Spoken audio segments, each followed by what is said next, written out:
Hi guys, this is Mattias.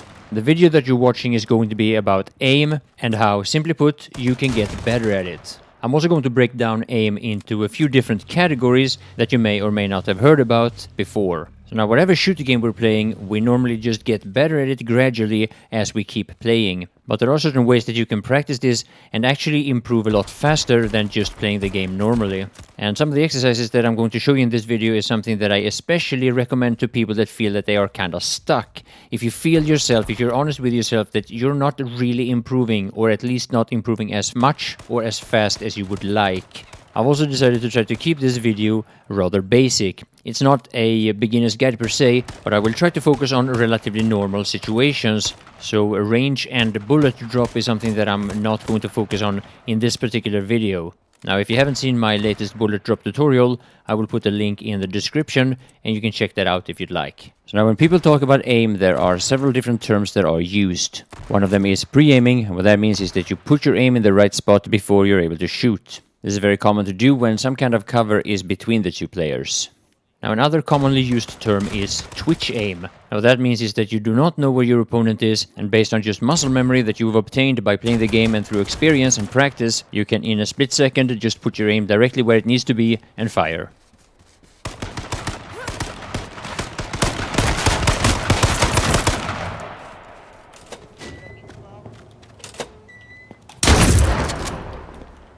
What the fuck, man? Holy shit. Are you playing with wallhack, my friend? Now, in most situations, twitch aim is associated with close quarter combat, but in fact it's not range specific at all.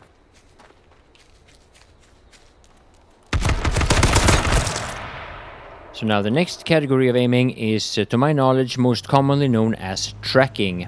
And simply put, that means your ability to maintain your aim on a moving target.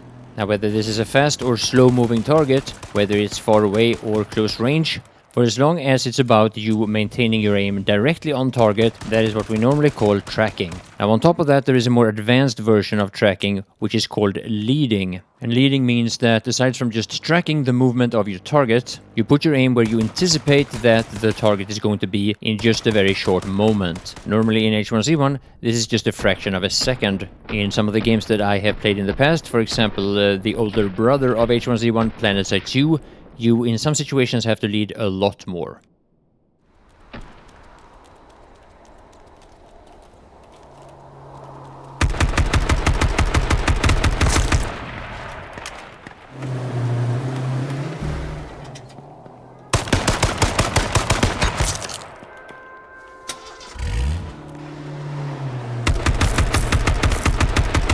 Now, when it comes to leading and tracking, there are situations like in the very last example, it can be a little bit hard to determine whether it's enough to just track or if you also have to lead.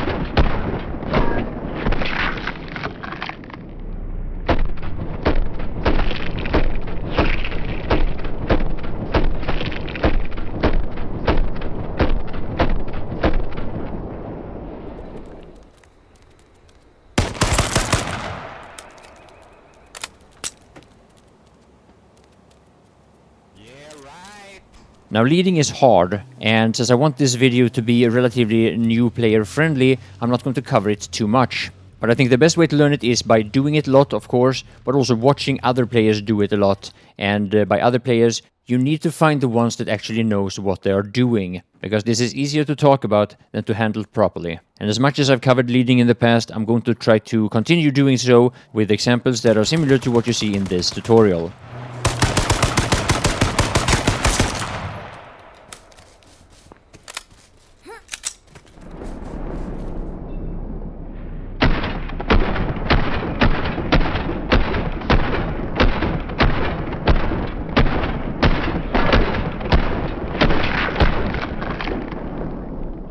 So, how do you actually improve at this? Is there a way that you can practice that will make you a better player without just playing, and and especially if you're doing just that, but it isn't really helping you as much as you would like. Now, one of the things that I would suggest is that you try to come up with a couple of exercises that are designed to mimic certain situations that are very common in whatever game you're playing, and for now, of course, we're sticking to H1Z1.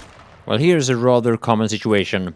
I'm out in the forest, and I'm standing next to this tree because I wanted it to be able to provide me with cover. Used correctly, I will of course benefit from this in a firefight. Now, if you've been in a similar situation like that, and things didn't go as well as you would have liked, you can actually turn this into a couple of very simple exercises. Now, you can decide for yourself whether or not you want to work on the preciseness of your accuracy by, for example, putting your aim at the very exact edge of the tree on each side. Or if you'd rather work on speed to improve your twitch aim, then you probably don't want to be as precise, but whatever you decide to put your aim, you want to be able to put it there as fast as possible. And aside from two exercises, you can also combine the two into one single exercise. So now you also want to change it up a bit, and you probably want to choose a couple of targets that are a bit further away than the first example. Now, the amount of how many ways you can practice this is only limited by your own imagination. But for some of you guys, this might also serve another purpose, and a very, very important one. And that is how you figure out what mouse sensitivity really works for you. If you realize that when you're trying to put your aim on a target really quickly, you move it past the target and then you have to readjust by moving it back again, then that probably means that your mouse sensitivity is a bit too high for you. And among inexperienced players, this is the most common. It's more common that you have too high sensitivity for yourself than the other way around. But whether or not this is the case, you need to figure that out. Now, if you, on the other hand, when you're trying to make a quick twitch aim to a target, you find that you stop a little bit before the target and then you have to readjust by moving in the same direction even more, then you'll probably need to raise your mouse sensitivity. Now, another way of figuring out the right mouse sensitivity is by choosing a target and then turning around and making sure that it is directly behind you. And if you feel like you're struggling when you're trying to turn 180 degrees and shoot the target that is right behind you, then that might be an indication that your mouse sensitivity is a little bit too low, or it might be an indication that you need a bigger mouse pad. So on top of just aiming, you also want to be able to aim while you are moving, because as much as you're trying to shoot your opponent, they are most likely going to try to shoot you back, and you want to be able to make it as hard for them as possible. So yeah, if you want to take this seriously, if you really want to improve, add movement to whatever exercises you decide to focus on.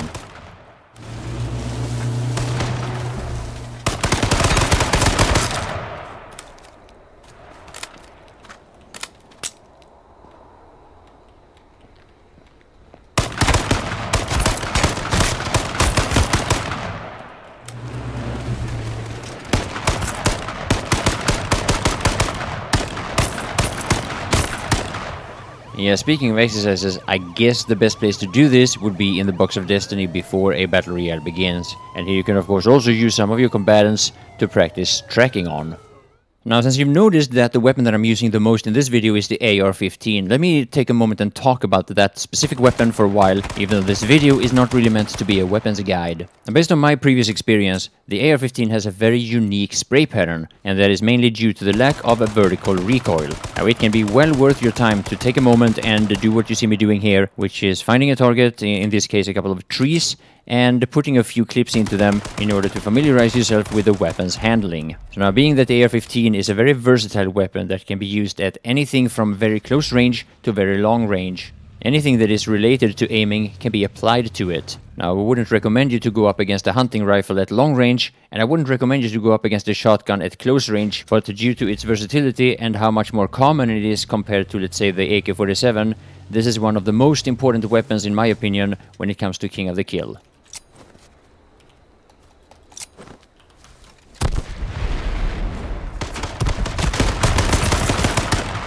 Not long ago I made a video about my settings in the useroptions.ini file, and if you haven't yet fixed your settings and you don't really know how to do it, then I suggest you to check it out. So now for the next part of the video here, I want to talk about something that I forgot to mention in the early part, and that is hipfire.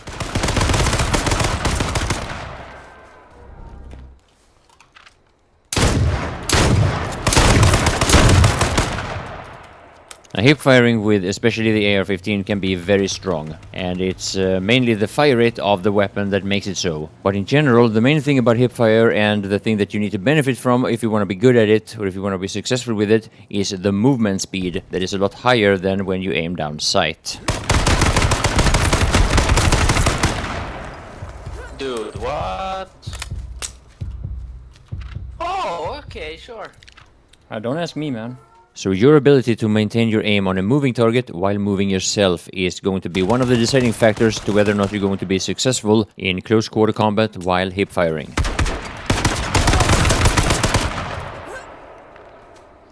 Good game.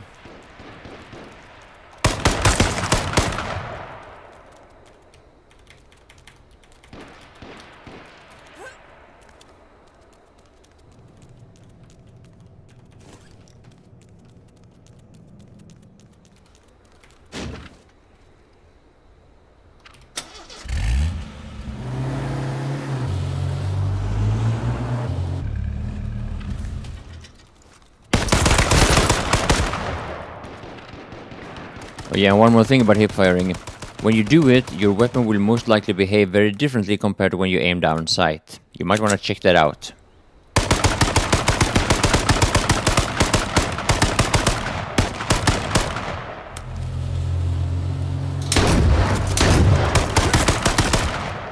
Oh man. Okay.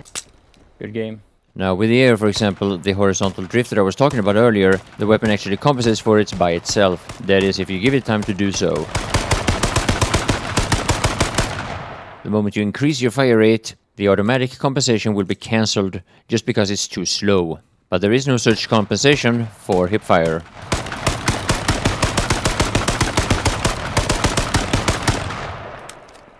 I'm sure it goes without saying that performance is an important factor, and one way that you can increase that, especially when you're in any of the towns, is by moving the render distance slider that you'll find in your settings all the way to the left. This will put your render distance to 350, which is just enough, for example, here in Cranberry. Now I'll try to show you this a little bit more clearly by zooming in. Notice the green numbers in the lower left side corner. I even hear myself whispering fucking lag here. And you see the moment that I lower the render distance from 1950 to 350, you see how my frames per second increases to well above 100. And one of the problems with the Battle Royale is that the way you spawn in, you can't really use a frame rate limiter. So based on where you are and what happens around you, your frame rate can fluctuate a lot, and that can give you a laggy sensation even though your frames are not all that bad. Now the render distance is something that I change from time to time, and aside from what you saw in the earlier example where I moved it from 1950 to 350, I use a different one for situations like this when I'm outside of a town.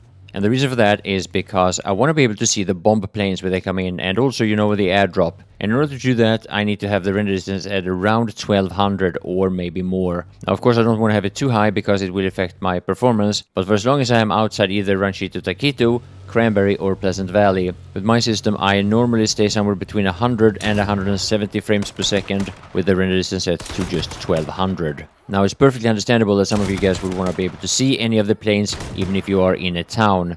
Now, what you could do is you could either just quickly move your render distance up to a higher value just when the plane is nearby. But for the bomb planes, unless you are worried about losing a car, all you need to do is get inside.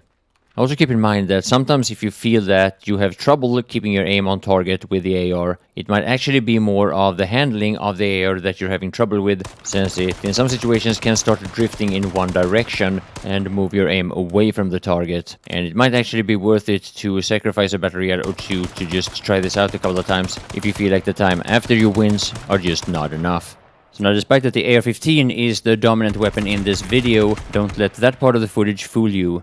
Basically, everything that I've talked about in this tutorial can be applied to, let's say, the AK-47 just as well.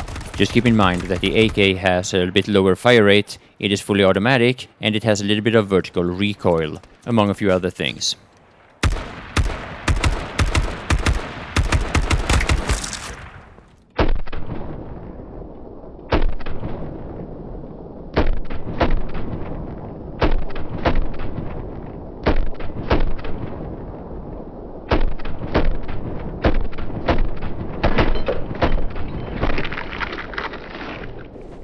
So yeah, being a good player in a shooter game requires a lot of things, and aim is just part of it. And basically every game has a lot of things that are relatively unique to that specific game.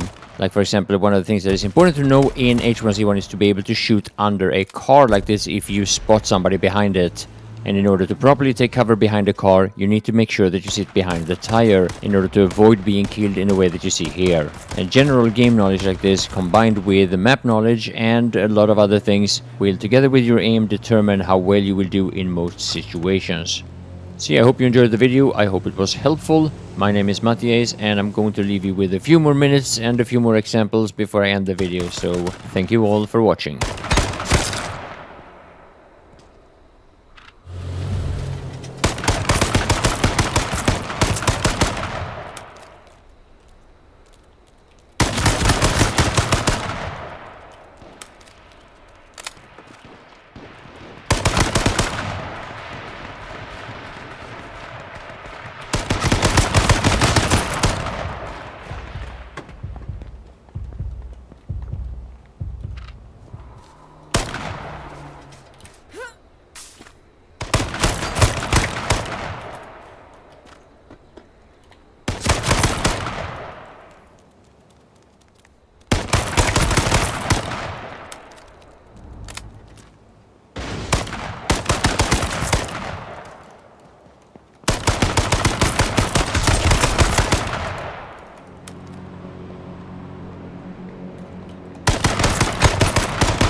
Welcome!